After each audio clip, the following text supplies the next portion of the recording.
વાત કરીએ અરવલ્લીની તો અરવલ્લી જિલ્લામાં શંકાસ્પદ ચાંદીપુરા વાયરસથી 2 બાળકોના મોતથી અને સાબરકાંઠા જિલ્લામાં પણ 2 બાળકોના મોતથી ચકચારી મચી જવા પામી છે અને જ્યાં ભિલોડા તાલુકાના લુસડિયા પ્રાથમિક આરોગ્ય કેન્દ્ર વિસ્તારમાં મોટા કંથારિયા ગામે 2 બાળકોને ચાંદીપુરા વાયરસના લક્ષણો દેખાતા હિંમતનગરની સિવિલ હોસ્પિટલ ખાતે બંને બાળકોના મોત નીપજ્યા હતા। ત્યારે અરવલ્લી જિલ્લાના આરોગ્ય વિભાગ દ્વારા શંકાસ્પદ ચાંદીપુરા જે વાયરસના કેસને લઈને આસપાસના વિસ્તારોમાં સર્વે હાથ ધરવામાં આવ્યું છે। ત્યારે ચાંદીપુરા વાયરસ 14 વર્ષથી નાના બાળકોમાં આવતો વાયરસ છે,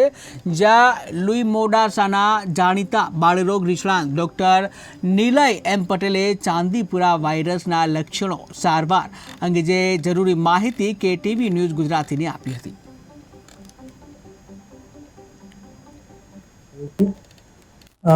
હાલ આજકાલના સમયમાં હમણાં એક નવો વાયરસ કે જે ચાંદીપુરમ નામથી ઓળખાય છે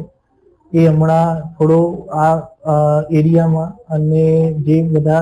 ડ્રેનેજ વાળા જે એરિયા છે કે ગામડાઓ વિસ્તારોમાં પણ હમણાં આપણે સાવચેતી ભરી અને જોવું જોઈએ। હવે આ જે ચાંદીપુરમ જે વાયરસ છે તો એના વિશેની હું થોડી માહિતી તમને આપું તો ચાંદીપુરમ જે વાયરસ છે તો એના લક્ષણો બાળકોમાં તાવ આવવો, ઉલટી થવી, બાળકોમાં ખેંચ આવવી, બાળક ઢીલું થવું, બાળક સૂતું રહે,